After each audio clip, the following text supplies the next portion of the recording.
I'm going to be ranking the top 10 best auctionable cards right now in NBA 2K23 Myteam, and what I do mean by auctionable is every single card in this top 10 will be purchasable from the auction house. So that means no spotlight cards like Galaxyable KG or Wiggins, none of those Galactic Conqueror spotlights. There's going to be no takeover cards like Ray Allen, Galaxyable Yi, those type of cards as well, and then obviously no trophy case like Dr. J, Anthony Davis, Tim Duncan, those type of cards. So every single card will be purchasable from the auction house. So on my number 10 spot is going to be Galaxyable Bob Knittalecki, still one of the best power forwards in the game, especially for cards you guys can buy on the auction house. He's a power forward center, 6'9" with a 7-foot wingspan, so you might be saying he's a little bit undersized, and that's definitely fair to say, but he does have a 94 block, 94 interior defense with an 87 steal and 80 perimeter, so I feel like he's actually a very solid defender, especially for being 6'9" and definitely undersized. And then you look at the defensive Hoff badges, he's got Hall of Fame anchor, box out beast, brick wall, chase on artist, menace, pogo stick, post lockdown,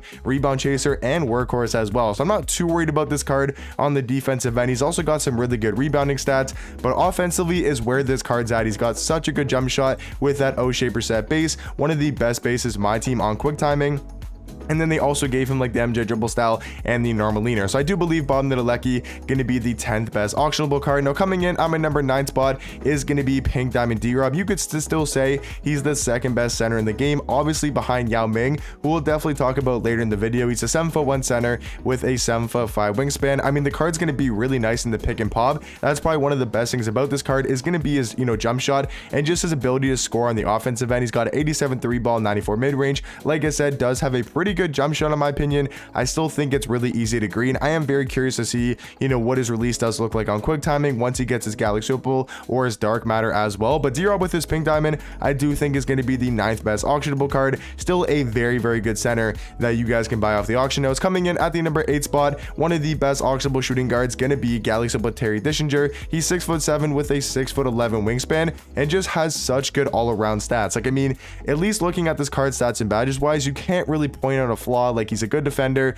he's pretty fast, he's good at going to the rim, has a high enough 3 ball, he's got Hall of Fame Agent 3, catch and shoot, claymore, corner specialist, mini magician, pretty much every single shooting badge in the game on gold. He can handle the ball, 86 ball handle, 92 speed with ball. He's got Hall of Fame claim breaker, quick first step, Hall of Fame challenger, clamps, and pretty much every defensive badge on gold. I mean, the badges he's missing is like anchor, handles for days. Those are 2 pretty big badges to be missing, but other than that, this card can be really nice stats and badges wise. And then dribble sigs and animations wise, he is super elite. He's got the Chris Paul dribble style, De'Aaron Fox size up with the John Wall scape, and the Dame behind the back. Like, these are legit some of the best dribble sigs in my team.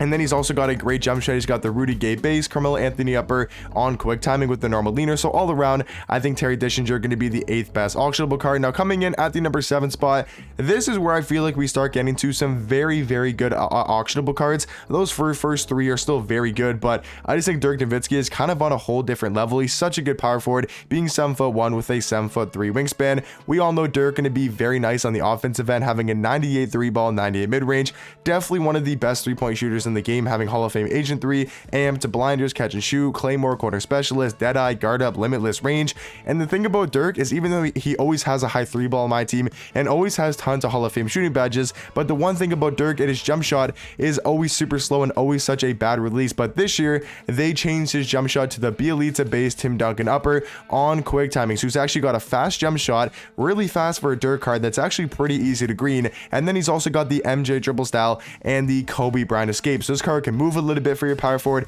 knock down threes, and all around be one of the best power forwards in my team. And then coming in, I'm a number 6 spot is actually going to be Galaxyable Vince Carter. I think he's dropped a little bit on my top 10 ranking, whether it's top 10 cards in the game, top 10 auctionable. I do think he's dropped a little bit on the list. I still think he's an amazing shooting guard. He's 6'6" with a 6'9" wingspan, and in my opinion is just a better Terry Dishinger. Like, for me, they do about the same thing, defensively and offensively. I think Vince is the better rim runner and probably has maybe a better jump shot. Definitely debatable there. They basically have the same sigs, so I think he's just a upgraded, better version of Terry Dishinger. But what I will say, I actually prefer James Harden over Vince Carter. Now that might be a little bit crazy to say, but the more that I've used Harden and kind of seeing Vince Carter in game as well, I actually do believe James Harden is a better card than Vince. Now, that's a very close debate, and honestly, between these three Cosmic cards, I think you could realistically throw them in whatever order you want. I do think Vince and Harden are a little bit better than Dirk, but if you wanted to put Dirk over Harden and Vince, I don't think it's crazy to say,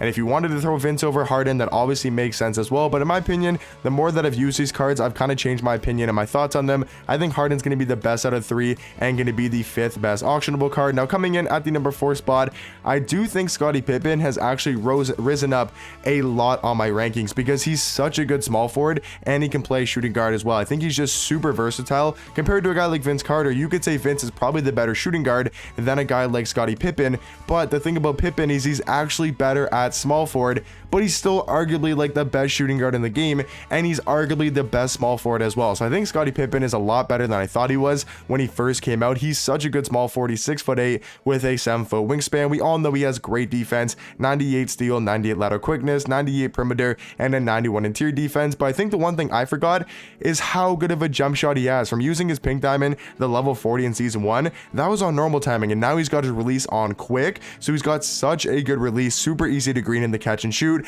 I'm still not 100% confident shooting with him off the dribble. I think I'm kind of still getting used to that, but at least in the catch and shoot, has one of the most pure and easy jump shots to green. My 3rd best auctionable card though, guys, is going to be Ben Simmons. I think number 2 and number 1, or sorry, number 3 and number 2 are definitely very debatable. I mean, they're very similar point guards.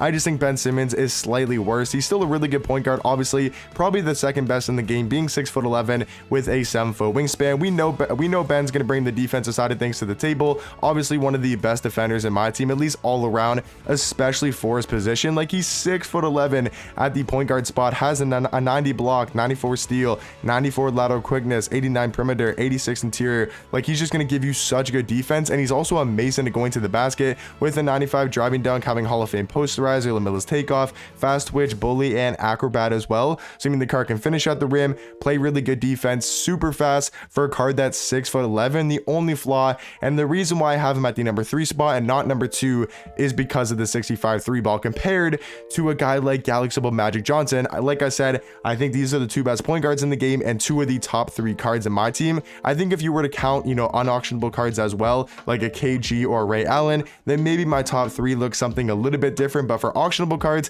I do think they're both going to be in the top 3 auctionables. I mean, honestly, Magic Johnson is just a slightly better version of Ben Simmons because he has a higher 3 ball and way better dribble sigs. He's got the MJ dribble style, Steve Francis size up, and the Kobe escape, and he's got his jump shot on quick timing. So all around, I think Magic Johnson is the best point guard in the game and going to be the 2nd best auctionable card. And then obviously, guys, at the number 1 spot, I think I might say this for the next like 45 million videos that I do, is Yao Ming is once again the best card in the game, once again the best auctionable card in the game, once again the best guy. Like, he's just the best at every single thing. Like, every single ranking I'm gonna do, I feel like for the next like week or two, not week, sorry, next month or 2 or maybe 3 months, it's always going to be Yao Ming at 1. I will say, once we start getting Dark Matters, even though this card is so overpowered, I don't think he'll get touched for a while. Maybe when we get some Dark Matters, like we get a Dark Matter Cream, maybe he can kind of contest with a guy like Yao Ming. If Cream's got a jump shot on very quick, has some good dribble sigs, and a way higher jump shot rating, way faster, then maybe we can say something about Dark Matter Cream being better than Yao Ming. But for the foreseeable future, obviously going to be the best auctionable card in the game. So guys, let me know in the comment section down below, what do you guys think about my top 10 auctionable card list, and I'll catch you guys in the next one. Peace.